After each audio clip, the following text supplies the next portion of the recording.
it's funny as we watch this play out, there were some people who said, Matt Gaetz really screwed this up. He had no plan. This is going to be horrible. This is going to be a disaster. We could even have a Democrat as speaker. And, I thought to myself, I admired Matt for his bravery and his courage to do this. And I said, well, hold on, let's wait and see how this plays out. Right. Because maybe there are backroom deals being made. Maybe there's a plan that we can't know about yet. But whatever the case may be, we don't really know if he screwed this up yet because we don't know what the outcome will be. Now that we do have that final outcome, I would say it was absolutely a great move by Matt Gaetz, or maybe I should say a brave move, because it looked for a while there like, okay, maybe there's a plan. Maybe there's a plan. Well, maybe there was not a plan, but let's still see how this plays out. And now we do have someone who it seems to me like he will actually represent Republicans and conservatives the way that we want them to. So often we have these constituents who elect these people and they go there just to broker deals with the Democrats. And I really feel like most conservatives are at a point where we don't want our representatives to constantly be worried about bipartisanship, because when we look at the other side, they're so focused on all of these radical agendas. It's really hard to imagine creating bipartisanship with these people. So yeah. I do think that it ultimately ended up, I think, being really good. Obviously, we'll see how he does, but I am very, very optimistic about this move. Tim, do you think that Matt Gaetz got lucky, or did this was part of the plan? And I don't mean Mike Johnson, but I'm saying he kept saying there's a lot of people, myself being included, I'll own this. I think that Matt blew the process up and kind of hoped that it would work out. And now there's a lot of people that are saying, well, see, it worked. He gets the credit for it. I think Sarah's making that case. But I actually thought it was really risky not to have a sense of where you were headed. Yeah, you can't say that he had a plan. I think it's been right. It became really obvious there wasn't a plan, and he seemed to support just about anybody who got nominated, as it went along. I can't be quite as optimistic because we have a situation where just in a couple of weeks they're all going to be expected to make some sort of grand budget deal, and the idea that after we saw all this that conservatives are going to be happy at the end of the day. I'm not sure that's true. And what we certainly knew. You know what? Here's the thing, though, and I'll be interested in where. I just want someone who's going to fight, right? I want someone who's not going to roll over and say, well, the Senate's going to do this, and so it's predetermined. You know why they get away with it is because no one has a backbone.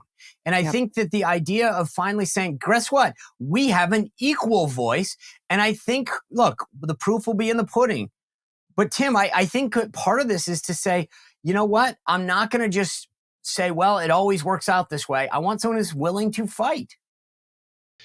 And they'll say that the House Republicans have a very narrow majority. Guess what? The Senate Democrats also have a very narrow majority. And so there should be some sort of deal made. I just think that we are coming out of an era with such dramatic COVID government growth.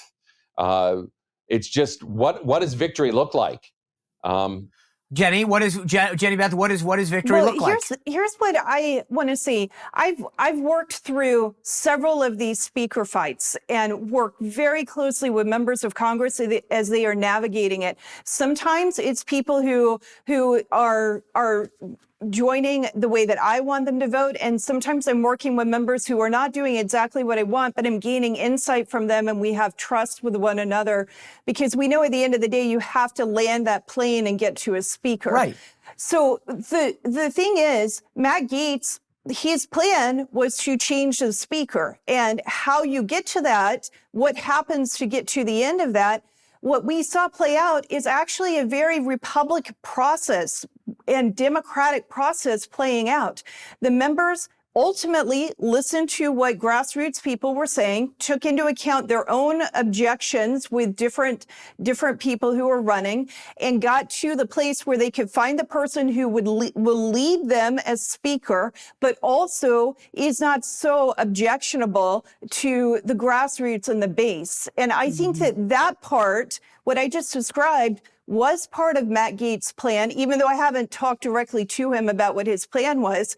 But he trusted that the conference would get in there and do the work they are supposed to be doing the way they are supposed to do it. And that's what they're going to need to do when it comes to the appropriation bills.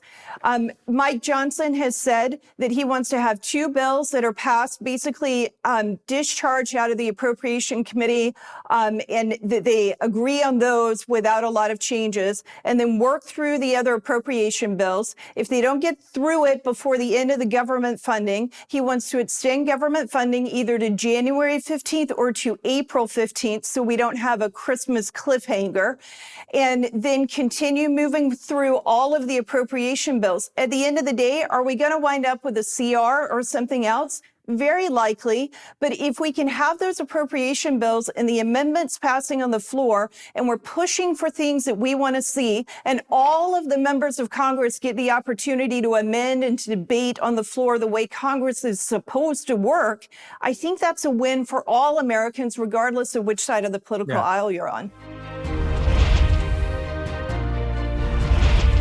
Well, if you enjoyed this content, make sure to like this video, subscribe, and click the notification bell to get more.